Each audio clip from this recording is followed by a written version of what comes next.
Welcome back, troops, to Let's Tab 59. Sunday morning. Just about to set off for a tab around the village. But before I go, I thought I'd just take a moment to make a short video for you. So, sick parade, that's what we're talking about. What was sick parade like back in your day? Well, here we go.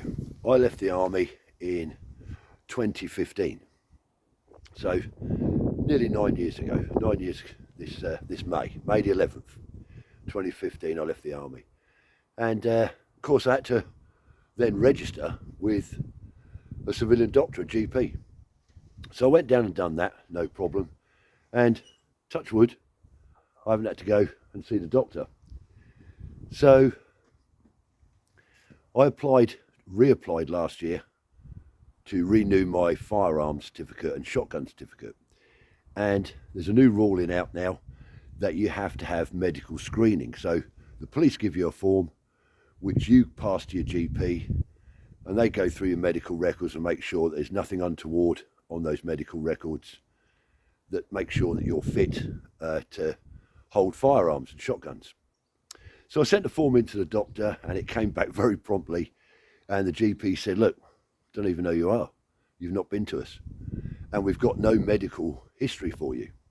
Now, obviously, when I left the army, I got my medical documents and I gave that to the GP. But in the 9 years that I've been out, I've moved around a couple of times, and somewhere in the system, my medical history's got lost. So I had to put a Freedom of Information request in, off to APC Glasgow, Army Personnel Centre in Glasgow, and retrieve all my medical history. And it did. About a month later, promptly come back, quite a thick brown envelope full of my medical documents, and passed those to GP. He went through them and completed the police form for me, and all was good.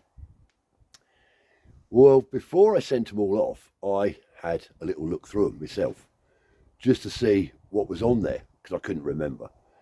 And it was strange. I looked back and it got everything from when I first joined the army, my entrance medical, etc. All the times you get your pull-ins done, there was reams of that stuff. You can imagine 38 years worth of that, and other bits and pieces in there. And I noticed how many times when I was a young soldier that I'd gone sick. And I looked at the dates and worked it out. It's normally on a Monday. So obviously I was swinging the lead a little bit, you know, reporting sick with a bad back or a twisted sock or something stupid like that. But anyway, I want to talk about sick parade and what that's actually like. And in my day, back out in Germany, in Celle, with 9-4 locating regiment then, at Heide Kaserne, or Taunton Barracks as we called it, there was no medical centre. So up the road from us, Trenchard Barracks, there was a resident infantry battalion, and they had the med centre. And that's where you had to go. So a few things you had to do before you could even get there. So first of all, you had to get dressed into barrack dress. So normally he was in working dress, which was green lightweight trousers, boots, puttees, KF shirt, and a heavy wool jumper and your regiment headdress. So you had to be dressed in barrack dress first of all, which was slightly different to that. It was a heavier green pair of trousers you had, heavy wool jumper, it was in the winter, KF shirt underneath, in the summer shirt sleeve order obviously. So you got dressed in your barrack dress, and then you had to get your large pack. Now, we didn't have Bergens back then. We had a large pack, 58 webbing large pack, horrible green thing, sort of canvas material, and that was your large pack.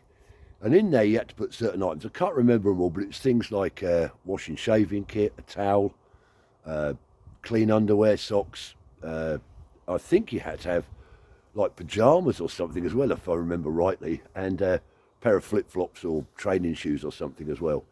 And maybe some other items I can't quite remember, but you had to pack that into your large pack.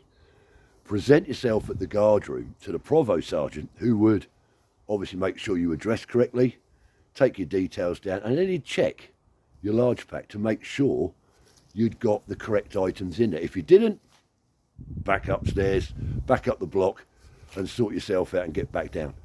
And then you could either drive to Trenchard Barracks in your private vehicle with your mate or whatever, or you could take the duty transport, the duty driver, duty clutch. Duty clutch would take you up, and you report up at Trenchard Barracks and present yourself there and get whatever medical treatment, your chitty, excuse boots or whatever it was.